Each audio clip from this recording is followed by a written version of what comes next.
Hi, this is Senior College in the Community. This is going to be an 8-week, 2-hour course, Monday mornings, 10 through 12. And we're going to be examining Ayn Rand's passage through the 20th century. As it states here, Alissa Rosenbaum was born in 1905. She entered America on a one-year education visa in 1926. She was perceived as an unremarkable 20-year-old Jewish woman, Russian woman, who spoke very little English. 6 months into her stay, Alissa stepped onto a Chicago train headed for Hollywood, and she just disappeared. A woman named Ayn Rand stepped off of that very same train in Hollywood a few days later.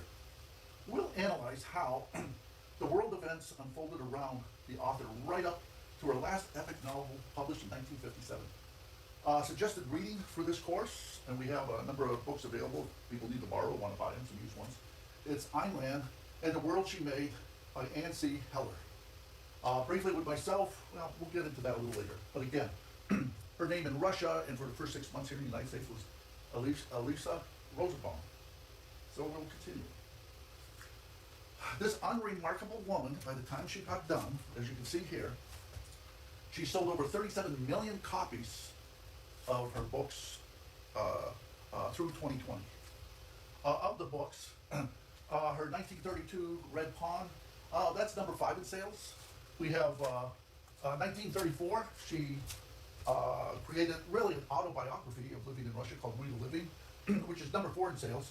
Excuse me.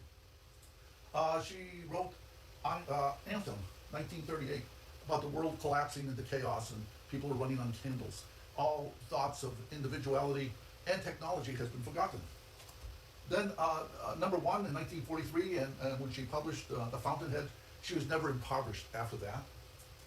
She started a book in 1946 called Top Secret. It was a screenplay. It got bought out from under her without her having any say in it, and had been suppressed for a number of years. It's only been in the last 20 years anyone even knew of her involvement in the screenplay, and it was associated with the Manhattan Project. And finally, in 1957, the number 2 most grossing book is her Atlas Shrugged. And we'll continue. In this workshop, we're going to go around the room, discuss each other with your name, where you're from. You'll tell us a little about yourself. Have you read any of Ayn Rand's books or articles in your lifetime? And if you did, or did, what is your present impression of this author, if any? Now, let me give you a little bit of my background and how I got involved with Ayn Rand. My name is Mike Brakey. Quick bio. I'm just going to note, University of Maine, BS in engineering physics, nuclear minor. It's energy related. I wrote a couple of theses afterwards. What would be the impact if a nuclear accident occurred on future world events? Did that in 1976, a couple of years before 3 Mile Island. Another thesis was in 79, again, with a focus on the importance of abundant, cheap, clean energy, how that would impact the world. Baldwin Wallace College, I got an executive MBA in strategic planning and marketing. But again, my focus, since I was working in energy-intensive industries, was what happens when oil hits 90% capacity. They can rule the roost on what prices are. I've had 50 years in the energy industry, plus international joint ventures. I've got 6 U.S. and international patents, again, involving energy technology. I'm a founder of a couple of Ohio energy consulting firms, beginning in 1999. I'm the winner of the University of Maine Francis Crowe Award as a Lifetime Distinguished Engineer, in part, again, due to my energy exploits. I gained an Ohio reputation as kind of a Sherlock Holmes solving energy mysteries. And again, this is one of the things that was leading me to Ayn Rand down the road, because in 2011, I was asked if I might investigate a real-life energy mystery from the 1950s and 60s, which ultimately led me to the author Ayn Rand, who I did not know or was familiar with before that. Well, the mystery I was asked to investigate centered around the rediscovery of a remarkable thorium energy technology which replicated the geothermal process heating the interior of our planet for billions of years to around almost 11,000 degrees Fahrenheit. In fact, if we look here, we'll see the element thorium is as plentiful as tin.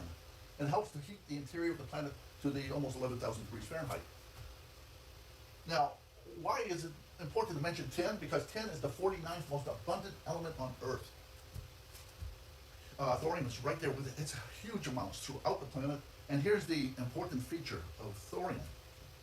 If you took a bowling ball of thorium and unleashed all the compact energy in it, it has more energy than a supertanker of oil. Well, this geothermal technology was first successfully operated at atmospheric pressure in a liquefied thorium full of molten salts in 1953 in the United States at Oak Ridge National Laboratories. Why was this technology found hidden behind a secret laboratory wall decades later? Rumor was the death of the technology sponsor led to conflicts with new management at the laboratory, resulting in the inventor just disappearing or just walking away and never returning. What was happening? Here's what